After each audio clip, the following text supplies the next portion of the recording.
day kalau nggak salah, skill. full day betul ya. Itu jam belajarnya itu aja. Nah kalau misalkan mau latihan dan lain-lain itu benar-benar tergantung dari kitanya sendiri. Saya pribadi Aha. dulu mau mondok itu bukan karena keinginan pribadi ya. Naik ke lantai 2 misal, terus turun, sandalku mana kok nggak ada gitu kan. Wah, digosok ini, udah jelas digosok, hilang.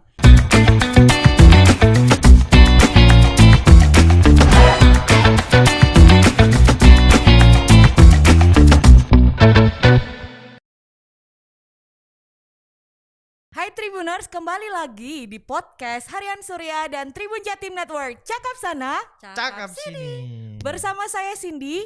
Dan saya Samir. Dan saya Nur Ika.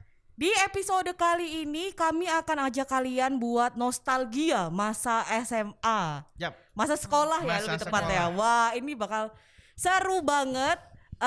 Karena kalau ngomongin masalah sekolah itu beragam jenis ya. Kalau ngomongin sekolah ya ada sekolah swasta, ada sekolah negeri, ada homeschooling, Nah. dan juga ada pesantren.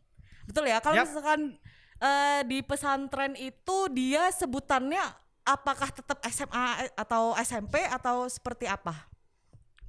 Kalau di pesantren sih banyak ya, karena sudah ada pesantren modern yang SMP juga ada, kemudian madrasah juga ada, kemudian ada juga SMK juga ada yang kejuruan seperti itu. Karena memang sekarang udah mulai berkembang sih, udah modern juga modern pesantren. Oh itu tapi itu tetap pesantren gitu? Tetap. Oh gitu. Nah, dua teman kita di sini itu kenapa mereka bisa jawab karena mereka pernah mengalami sekolah di pesantren, betul ya? Pernah mengincip lah ya. Mengincip ya. Iya, pernah mengemban ilmu di pesantren begitu. Betul. Nah, kalau misalkan ngomongin tentang beragam sekolah pasti akan beda-beda. Kalau saya sendiri itu nggak pernah di pesantren, jadi penasaran banget nih seperti apa sih kehidupan di sekolah pesantren gitu. Kalau yang saya dengar ya, kalau yang aku dengar ini sebagai orang awam yang sama sekali belum tahu mungkin ya tentang dunia pesantren itu yang aku dengar itu banyak aturan yang ada di dalam pesantren.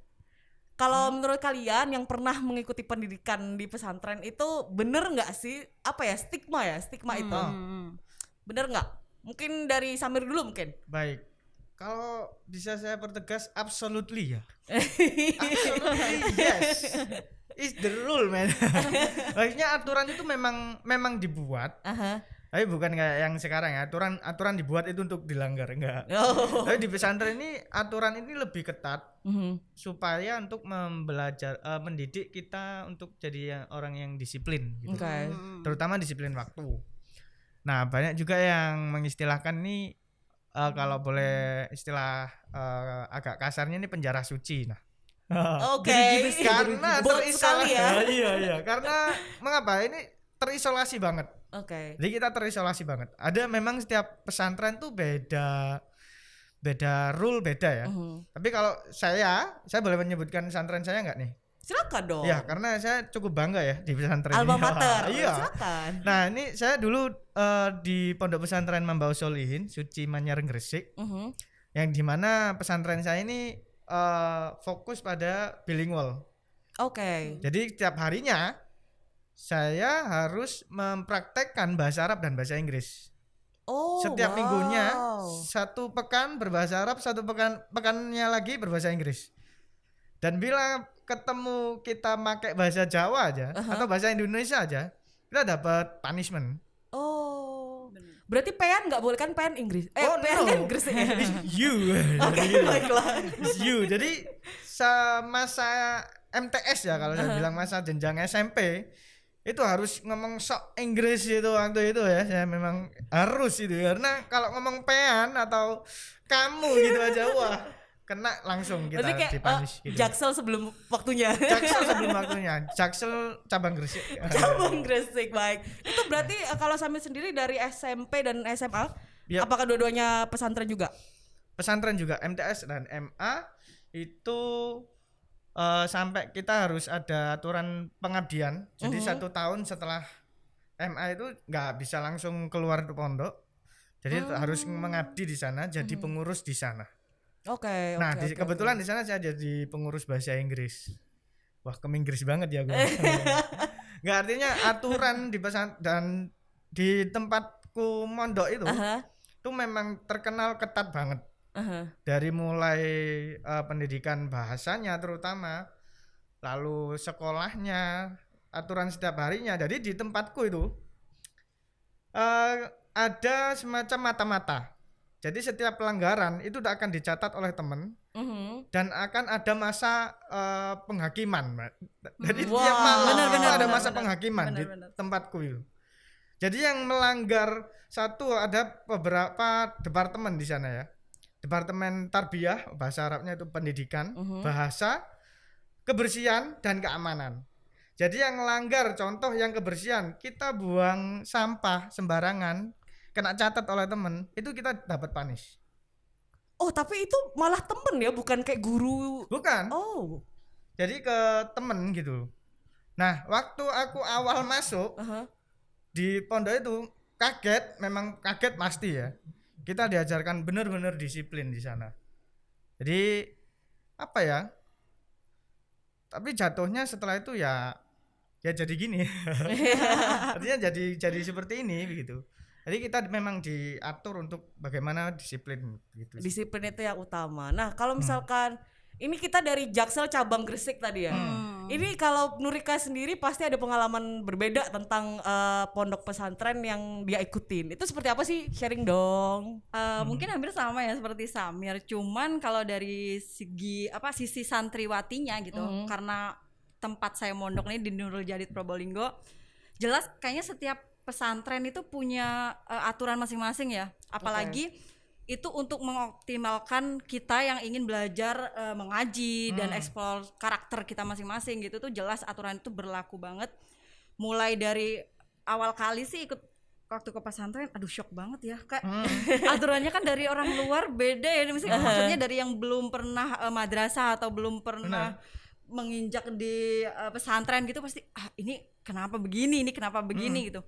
Karena memang setiap aturan itu dibuat selain untuk gimana kita disiplin mengaji dan belajar, tapi juga mendisiplinkan karakter kita gitu. Nah, mengoptimalkan kita yang ada di lingkungan yang religius gitu. Yang mungkin awalnya ngaji nggak rutin, awalnya sekolah nggak, aduh males-malesan atau apa gitu. Ketika udah masuk pesantren, mau nggak mau mentalnya juga kegembleng gitu, karena bukan hanya belajar tapi emang mentalnya udah kebentuk gitu waktu itu gitu sih kalau mungkin kalau misalkan awalnya dari yang mau nggak mau karena rulesnya begitu, akhirnya jadi terbiasa gitu benar, ya. itu kebiasaan baru yang udah harus dilakuin gitu kan, apalagi yang mungkin sebagian anak-anak atau teman-teman gitu yang disuruh sama orang tuanya untuk masuk ke pesantren pasti kaget, aduh gimana ya nanti nggak bisa ini nggak bisa itu, nggak seluas atau nggak sebebas teman-teman yang lain gitu di luar pesantren, pasti ada shocknya. Tapi kalau saya pribadi yang memang mau masuk pesantren, memang agak shock, cuman enggak lah, pasti ini bisa bagian dari gitu. resiko ya. Benar, bagian dari pilihan gitu lah intinya. Kalau kalian sendiri nih, itu tadi kan ngomongin ada yang disuruh sama orang tuanya gitu. Kalau kalian sendiri itu masuk pesantren, apakah suruhan orang tua atau memang kepenginan? Kita jawab jujur atau gimana nih? Jujur dong. Oke ya, kalau saya sendiri sih, saya pribadi dulu mau mondok itu bukan karena keinginan pribadi ya, tapi karena lingkungan saya, teman-teman saya mau mondok di sana. Jadi istilah Jawanya katut. Nah, saya katut. Untung katutnya baik ya. Syukurlah, untungnya baik lah. Jadi teman-teman tetangga saya, teman main saya dulu itu, dia mondok. Nah, karena saya kehilangan teman di rumah, banyak kehilangan teman, saya ikutlah mondok di sana. Lah, ketika mondok saya kaget, kok kayak gini jadinya. Jadi jatuhnya tuh agak-agak menyesal. Tapi Awal ya. Awal. Nah, saya ambil positifnya begini. Ternyata di pesantren itu satu, saya ambil positifnya yang receh dulu lah. Receh itu kayak apa yang aku mau pasti diturutin sama orang tua. Oke. Ya. Wah, ini sudut pandang beda lagi nih. Oke Bu, saya minta disambang nih. 1 minggu 1 pekan sekali, 2 pekan sekali. Minta kirim ini, minta kirim itu, karena di pesantren kita jujur dari mulai sandang, pangan dan papan ya, itu semua limit terbatas banget. dari makan yang tahu tempe aja itu kan, ini kan secara lifestyle aja ya. Nah itu diturutin, saya minta coklat, minta kirim ini, itulah makanan lah, dari segi makanan aja itu diturutin. Satu enaknya di situ sih. Nah terus selain itu kan juga melihat karakteristik pondok itu ya. Dan dulu aku melihat ini Ika, melihat pondok itu bukan dari segi kualitasnya atau apa, dari bangunannya yang gede-gede. Gimana nih maksudnya? Iya. Berarti representasi dari pondok pesantren yang bangunannya besar, berarti pendidikannya besar. Oh, kayak semakin besar bangunannya Semakin semakin besar oke bangunannya gitu. semakin oke. Ya kan? Oke, Itu oke. analogiku dulu. Iya serius. Jadi nggak lihat, ternyata kok di Mambaus Sholihin Gresik ini pondoknya super ketat banget gitu loh. Oke. Karena ya itu tadi, kita harus ngomong bahasa. Jadi setiap hari kita itu diberi makan, maksudnya diberi vocabularies, atau kalau bahasa Arabnya mufradat, itu dikasih setiap hari, suruh ngapalin. Daily activity itu di kamar ditulis. Oh wow. Makan, minum, apa kalau ya aku lu tahu, kalau minum, kalau bahasa Inggris eat at eaten. Nah vocabulary oke. seperti itu. Vocab reguler, irregular itu belajar dulu. Oh, Dan wow. kalau masih baru itu dikasih kayak apa? Jumlahnya berbeda. Ya jumlahnya berbeda. Nah ini yang aku akhirnya mulai nggak nyesel lagi. Wah keren nih, aku belajar bilingual. Jadi ya mulailah. Nah di situ setiap malam apa yang ditulis di kamar itu nih, itu harus disetorkan, harus dihafalin, dan malam disetorkan ke pengurus atau ketua kamar waktu itu. Oke. Jadi kalau nggak hafal ya kena panis dong. Ketua kamar ini apa temen sendiri juga? Oh bukan, dari kakak tingkat, maksudnya yang sudah pengabdian gitu. Kalau aku itu sih. Wah ini sih kalau aku share juga ya sedikit ya. Kalau ini kan aku nggak ikut di pesantren gitu. Bener. Aku dulunya di sekolah negeri juga. Shout out juga boleh nggak? Oh iya boleh dong, SMA boleh dong. Negeri 1 Surabaya. Oh iya. Love you. SMA komplek ya. SMA komplek Jadi, ya. Iya. Kalau misalkan di aku pribadi, kalau aku lihat tadi yang perbedaan dasarnya adalah di SMA yang pernah aku jalanin ya, ini aku nggak mengeneralisasi semua SMA, cuman yang pernah aku jalanin adalah kita belajar di SMA waktu jam sekolah. Jam sekolah waktu itu apa ya istilahnya full day Ya, kalau full nggak day salah, school. full day betul ya. Heeh. Itu jam belajarnya itu aja. Nah kalau misalkan mau latihan dan lain-lain itu bener-bener tergantung dari kitanya sendiri. Mau nggaknya latihan atau enggak ketambahan bimbel dan lain-lain, itu kan di luar jam sekolah gitu. Cuman nggak ada yang kayak misalkan di pesantrennya si Samir tadi itu yang bener-bener mau nggak mau setelah jam sekolah kelar pun kan kayak gitu ya, berarti setelah jam sekolah kelar pun itu tetap harus belajar vocab tadi ya. Benar. Itu sih yang bener-bener beda bangetnya, itu aja udah beda banget kalau di sekolah gitu. Wow. Karena kan setiap apa ya? Interesting. Nah, setiap pesantren kan punya Karakter sendiri. punya karakter, pola dia sendiri. punya trademark sendiri.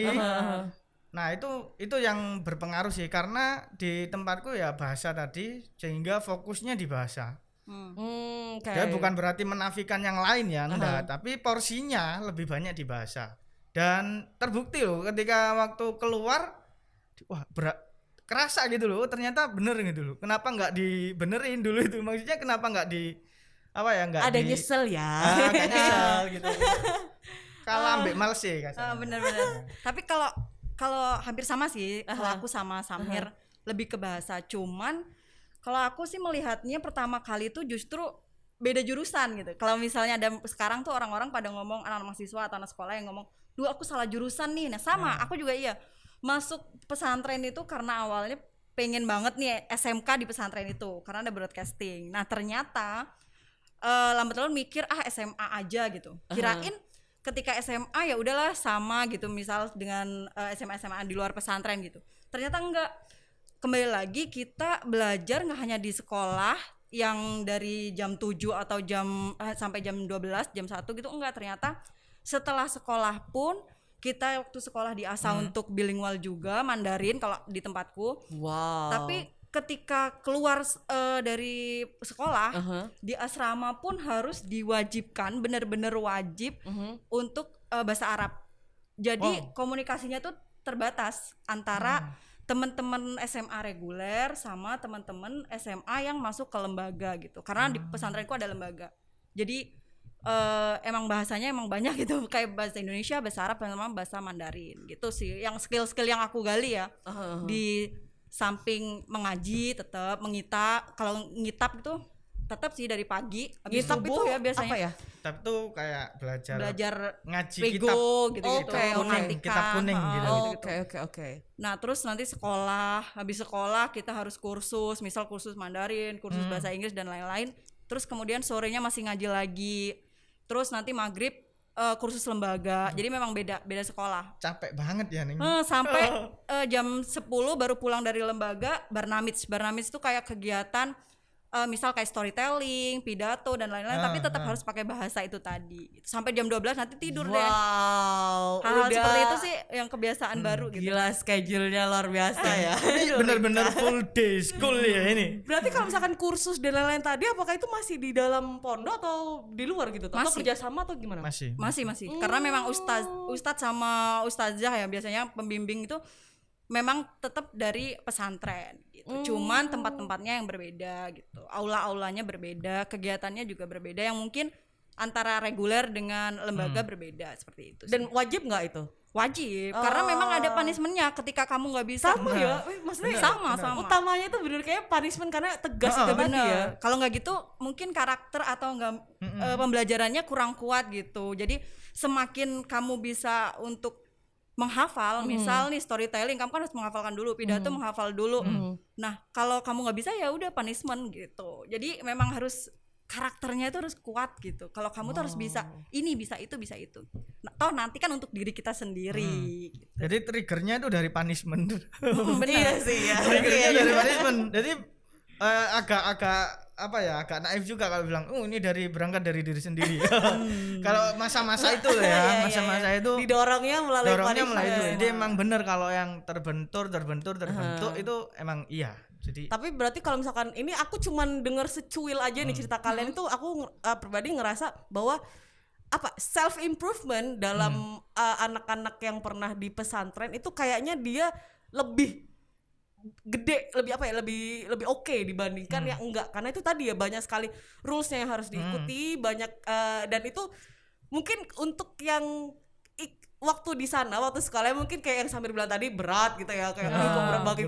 Bener. Cuman outputnya itu kerasa banget. kerasa. Iya. Nyeselnya juga kerasa. Kayaknya suka dukanya ada gitu, pasti. Iya. Nyeselnya pasti juga. ada. Ada satu dong aku yang penasaran banget, yang kalau misalkan di SMA aku dulu itu kan ada eskulnya banyak sekali nih. Kalau ngomongin sekolah kan ada eskulnya nih. Kalau di pesantren itu ada nggak eskul itu? Ada Juga. Cuman kalau di pesantrenku, yang waktu aku masih di pesantren nih beberapa tahun yang kemarin tuh aku nggak ada olahraga. Oh, eskulnya nggak ada olahraga. Nggak ada olahraga. Oh, oke. Jadi mungkin kalau SMA di luar ada olahraga, kita olahraganya beda sendiri nih. Karena olahraga kita jalan kaki. Misal nih dari ma'had ya, maksudnya dari asrama ke SMA itu jaraknya jauh. Karena memang kan luas gitu. Kemudian untuk lagi ke tempat kursus misal gitu juga jauh. Nanti banyak hal yang kita aktivitas sehari-hari itu udah olahraga menurut kita gitu. Kalau dari saya ya, kalau dari ini pandangan ketika olahraga enggak ada tuh main basket, Ya, main. perasaan Jadi kayak kalau eskul tuh main tiap hari tenis. eskul ya gitu. Bener. Kita ekskulnya Tiap jalan hari kaki eskul gitu. gitu. Kita ekskulnya jalan kaki, ngafalin vocab, ngafalin ini gitu sih. Lebih ke aktivitas jalan kaki.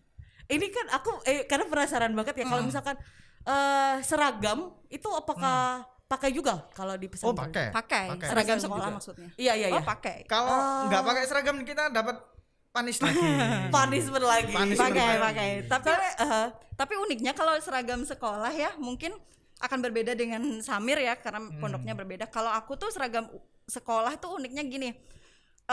Misal nih Senin sampai Selasa pakai warna apa gitu. Kadang tuh di pondokku yang sempat aku kaget, ini kenapa ya bebas banget gitu. Maksudnya seragamnya itu antara harusnya warna A, jadi warna B itu ternyata nggak masalah. Yang Kalau campur-campur iya, ya. kalau tempatku itu nggak masalah. Asal kalian sekolah, kalian berangkat, kalian ngaji, kalian ngikutin semua kegiatan atau barnamij itu tadi, dan kalian bisa menghafal atau kalian bisa outputnya tuh keluar gitu Oh. pembelajarannya. Wah, ini juga beda banget loh. Kalau aku dulu kan kalau misalnya nggak pakai dasi aja udah di punishmentnya adalah berdiri di depan, udah begitu aja. Itu beda banget. Itu maksudnya berarti kalau misalkan gini gak sih, berarti misalkan nih seragam pramuka nih misalkan ya. Berarti misalkan atasan aku pakai pramuka, kemudian bawahnya pakai putih abu, seragam putih abu gitu, nggak apa-apa gitu seperti itu ya? Nggak apa-apa. Kalau di tempatku itu nggak apa-apa, asal tetap sopan, tetap seragam dari ma'had ya, tetap dari pondok pesantren. Tapi kalau untuk seragam keluar ma'had itu berbeda juga.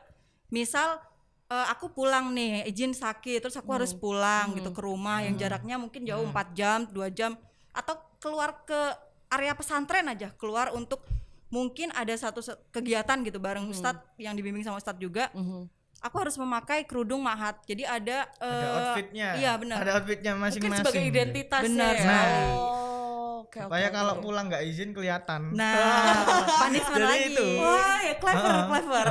Clever lagi ngomongnya. Si Samir juga gitu juga. Sama juga Kalau seragamnya. aku sih standarnya kalau sekolah nih ya, Aha. maksudnya kalau formal itu memang kayak sekolah pada umumnya. Cuma yang diperbolehkan di sini yang agak longgar itu alas kaki sih.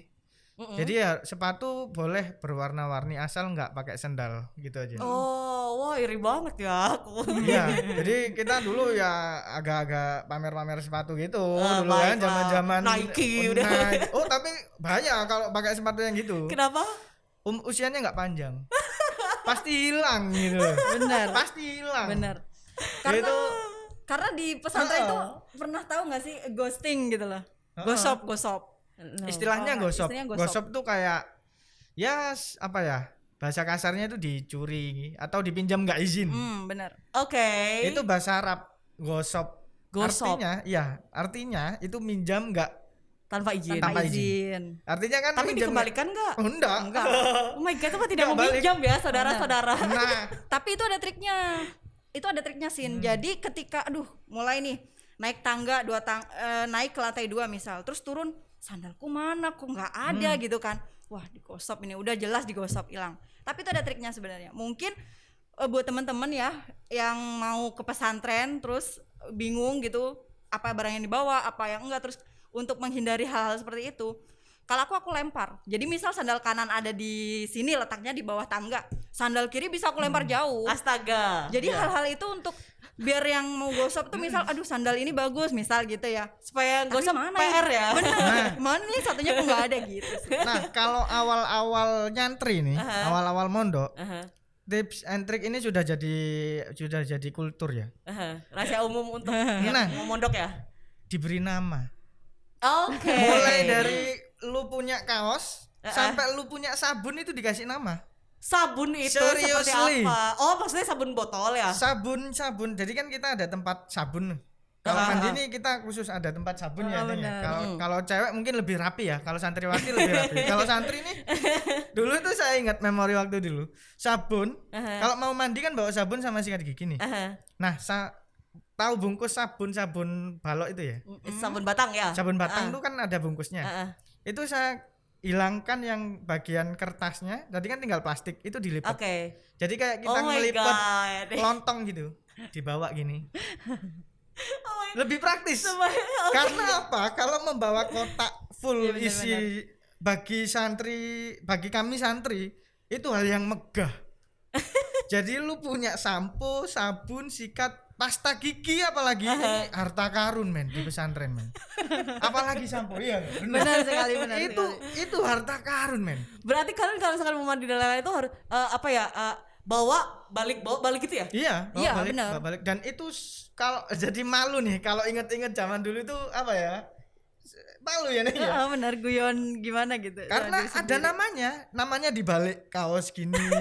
Ada nama Samir Surabaya gitu ada. Karena Mau kan pakai domisili ya? iya, karena di sana kan namanya campur-campur ya. Oh iya Kita sih, banyak benar juga orang. sih. Iya. Tapi mungkin berbeda sama Samir ya. Kalau aku nggak sampai dikasih nama sih enggak. Kalau aku cuman awal-awal tuh sempat bingung karena aku kan orangnya bukan awalnya bukan anak madrasah gitu, maksudnya bukan anak pesantren juga dan belum tahu apa-apa. Aku sempat bawa kaos. Aha. Masuk ke pesantren aku bawa kaos. Ternyata masuk pesantren itu ketika masih diantar orang tua, kita tuh udah diperiksa barangnya. Oke. Jadi ada beberapa barang yang emang nggak boleh nih dibawa, kayak misal kaos dan sebagainya tuh nggak boleh. Kita tidak diperbolehkan, mungkin ham dan sebagainya itu bisa. Terus kemudian untuk barang-barang memang lebih terorganisir gitu. Kalau santriwati ya barang-barangnya dikemas sendiri gitu, antara yang lain tuh juga beda, handuk-handuk juga beda. Tapi kalau soal mau mandi, soal mandi tuh harus ngantri, bener nggak? Ngantri pol, wis. Kalau cewek, kalau santriwati pasti ya. Tapi kalau santri itu, ini mandi ini bisa nggak bisa mandi juga bisa gitu. Karena ya mungkin cowok ya.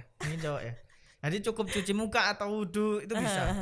Karena kalau di setiap pesantren tuh, apalagi kalau bicara kamar belakang, ini sensitif banget. Artinya beda-beda tantangannya. Ada yang ini pasti rahasia umum nih, air kurang. Oke. Itu pasti. Jadi kalau pulang di rumah mandi dengan air yang full itu surga banget bagi santri. Wah, serius. itu salah satu ini juga ya, cara buat bersyukur juga Iya, ya. Benar.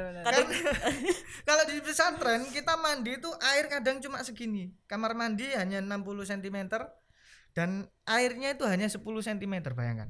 Kita harus menghemat air itu. Itu memang sengaja. Bukan sengaja, memang kekurangan air. Oh. Dropnya airnya nggak keluar gitu loh. Kalau Jadi mau nggak mau. mau nggak mau harus mengirit. Gimana caranya air 10 cm ini kamu segar gitu loh. Bisa. Oke. Nih, caranya ya. Basuh muka. Ini basuh muka. Set, cuci muka. Jangan dibasuh dulu. Ambil sikat gigi. Udah sikat gigi, jangan dibilas dulu. Ambil mandi. Set, sudah. Sekali langsung Langsung praktek ya. Tapi berbeda sih. Maksudnya kalau punyanya Samir kan mungkin ada terbatas air ya. Kalau di tempatku bukan karena keterbatasan air, tapi lebih kalau dari ini ya kritisku aja sih. Kayak misalnya gini, mau mendekati kegiatan, misal barnamij atau mengaji dan sebagainya. Kebanyakan memang dari pasokan air itu dihentikan. Karena kalau temen-temen itu mau kegiatan, kebiasaan itu menghindari kegiatan itu, lalu kemudian ke kamar mandi untuk mandi lah, nyuci lah dan lain-lain. Sehingga dari pesantren membatasi air itu biar teman-teman itu nggak lama-lama di kamar mandi dan langsung ikut kegiatan gitu sih. Karena biasanya kalau udah kegiatan banyak yang di kamar mandi. Pernah nih aku juga. Lalu kita tuh disuruh cepet-cepet, ayo cepet karena mau kegiatan gitu. Nah itu sih. Jadi memang dimatikan dulu airnya, karena kalau nggak gitu teman-teman bakal lama di kamar mandi. Jadi sengaja ya. Oh gitu. Ini ada satu lagi yang mungkin akan beda sekali ya. Kalau misalkan ngomongin sekolah pesantren dan non pesantren, itu gimana sih kalau misalkan di aku dulu kan, kalau misalkan abis pulang sekolah nonton yuk, ayo. Kalau abis pulang sekolah nongkrong yuk, ayo. Nah, kehidupan di pesantren tuh seperti apa kalau mau having fun yang kalian tuh seperti apa sih gitu? Kalau misal kalian di luar pesantren bisa gadget, bisa medsosan gitu-gitu ya secara santai gitu. Kalau di tempat kita terbatas. Kayak misal di tempat saya nggak ada nonton TV. Terus kemudian akses Facebook misal pada zamannya itu masih terbatas. Misal hanya Sabtu atau hanya Minggu di sela-sela waktu ke laboratorium, seperti itu sih. Nggak yang setiap hari gitu. Cuman karena memang kita banyak teman, kumpul dari banyak kalangan juga, terus kemudian dari banyak daerah juga, kebiasaan kita itu having fun-nya yang ngobrol. Ketika nggak ada kegiatan masih santai gitu, misal setelah kerja bakti terus nggak ada kegiatan, nah kita tuh ngobrol. Kayak misal anak lembaga yang setiap hari harus ngomong bahasa Arab, larinya tuh ke anak reguler. Karena di anak reguler, di wilayahnya anak reguler, kalian bisa ngomong sesantai mungkin gitu, nggak harus bahasa Arab gitu. Seperti itu sih. Jadi itu sih yang buat healing ya. Kayak misal stres habis kegiatan gini-gini, ya udahlah ngobrol dulu lah sama teman-teman, atau mungkin ke kantin, atau mungkin ke koperasi gitu sambil belanja kecil-kecilan gitu lah, terus makan snack dan lain-lain gitu sih. Atau mengunjungi mahat lain. Kalau misal di tempat Sorry, mahat itu apa tadi? Pondok. Pondok. Oh, Iya, oke. pondok. Jadi misal dalam kan kalau di pondok tuh ada dalam barat, dalam timur, dalam laki-laki gitu kan. Kayak misal aku dari dalam barat, aku mainnya ke dalam yang satunya dalam timur. Ada teman-temanku juga di sana gitu. Jadi seperti itu sih, lebih ke jalan-jalan, kembali lagi jalan-jalan gitu Lebih sih. ke jalan-jalan. Karena juga jauh ya, jadi literally jalan-jalan. Bener. Kalau Samir gimana? Kalau aku sih dengar ceritanya Ika, saya iri banget sih karena di tempatku sangat terisolasi. Artinya kita nggak bisa ngakses kayak pakai handphone nggak bisa banget. Jadi self healingnya kita bikin apa kayak gitu, kayak yang suka banjari kita bikin banjari, konsep banjarian. Banjari itu kayak yang terbang lah istilahnya. Banjari itu terbang istilahnya gitu. Itu sih. Dan banyak sih kalau kiranya yang pengen self healingnya itu bisa main bola, apalagi kalau cowok sih banyak hari yang olahraganya yang banyak gitu. Okay. Tapi memang kan di sela keterbatasan kegiatan itu juga pasti kan ada kayak seneng enggaknya gitu, terus kemudian homesick enggaknya gitu sih, lebih ke itu sih. Itu gimana sih kalau kalian kalau homesick gitu itu kan nggak ketemu keluarga, nggak kebayangin sih itu kita masih ABG ya berarti kan nggak ketemu keluarga, hidup sendiri tuh seperti apa? Harunya itu kayak gimana sih? Kalau aku sih ini terjadwal ya. Kayak misal kan memang pulang itu dibatasi, setahun itu hanya 2 kali, tapi dibatasi juga harinya bisa 5 hari aja di rumah. Otomatis kita kangen kan sama keluarga, tapi untuk telepon bisa lah setiap hari. Terus kemudian biasanya orang tua atau saudara itu jenguk gitu ke mahram gitu. Mahram itu salah satu tempat juga yang dimana pertemuan keluarga lah ya istilahnya. Nah di situ kita ketemu sama keluarga di situ, tapi nggak boleh lama juga sih, harus ada batasan waktu. Harus ada batasan waktu. Karena gantian ya. Bener. Iya. Dan itu tuh sedih gitu ketika harus iya pulang, dong, pasti. harus nggak kebayangin loh aku. Tapi dari situ kita jadi lebih kita lebih mandiri, Benar. terus lebih sederhana juga. Benar, kayak misal nggak belanja ini itu, nggak hedon ini itu gitu, tapi lebih kita harus membatasi nih. Kayak misal keuangan juga harus dibatasi juga gitu kan. Aduh, itu sih lebih. Jadi kalau ngomong bangganya jadi santri ya, kita bisa memanage dari kebutuhan, itu cost and come, keuangan itu bisa memanage sendiri. Satu. Dan yang kedua, kalau ngomong kangen, gimana sih momen kangen sama orang tua itu? Kalau aku pribadi sih momentum aja sih, kayak contoh Ramadan ini paling pengen banget jalanin puasa di rumah, karena di pesantren kita ngaji terus ya. Benar. Dan itu momen sangat kangen sama keluarga, orang tua, apalagi kalau cowok itu kan ke ibunya nih, kangen banget sama mama, ini masakannya mama apalagi. Nah itu pasti. Tapi dengan telepon sambang tiap pekan itu atau tiap bulan itu sedikit mengobati sih, mengobati. Karena kadang-kala kita ya di rumah ya bosen sih, karena kebiasaan banyak kegiatan. Benar. Mungkin ini terakhir nih dari kalian, ini mungkin ada pesan ya untuk para santri dan santriwati yang sekarang. Ini kayaknya kan ada perbedaan juga ya antara santri dulu dan sekarang. Ini kalau dari kalian sendiri, dari santri dan santriwati di zaman dulu. Maaf. Zaman old school. Old school ya. Ini pesannya apa nih untuk generasi sekarang? Kalau aku sih gini ya. Jangan pernah berpikir kalau jadi santri atau santriwati itu hanya mengaji. Enggak. Karena ternyata pesantren itu lebih mengeksplor kita gitu. Lebih luas ya. Benar. Dari mengaji pasti, dari pembentukan karakter pasti, misal dari akhlak kita, akhlakul karimahnya kita gimana, terus kemudian sistem disiplin ilmunya, manajemen waktu sama keuangan itu tuh sangat-sangat banyak gitu. Jadi nggak perlu ragu lah gitu loh ketika kalian harus nyantri atau disuruh mondok gitu sama orang tua atau mungkin saudara gitu, karena nggak sekaku dan nggak itu kok, maksudnya nggak sebanyak aturan itu kok gitu. Bahkan sekarang tuh santri banyak yang udah bisa mengeksplor kreativitasnya. Dia bisa mengembangkan, misal dia punya produk A gitu, terus kemudian dia suka kesenian gitu seperti Banjari tadi, kemudian dia bisa mengoptimalkan kalau dia suka public speaking ya bisa itu tadi misal pidato dan lain kegiatan yang lainnya. Terus sekarang juga santri itu lebih kreatif ya, kayak dulu nggak boleh megang HP, nggak boleh megang kamera dan lain-lain mungkin, tapi sekarang itu banyak santri yang udah bisa mengeksplor pondok pesantrennya, ma'hadnya, aktivitasnya itu tuh udah bisa. Udah banyak juga aktivitas-aktivitas santri di YouTube, tapi itu juga dari bimbingan guru ya. Misal guru ustazah, kayak misal SMK Kejuruan, dia harus membuat profil pondok pesantrennya gitu. Nah itu tuh udah banyak sekarang. Dan belajar, apalagi pandemi ya. Sekarang ini kalau di pondok pesantren saya itu tuh sekarang udah mulai belajarnya bisa dari rumah waktu pandemi.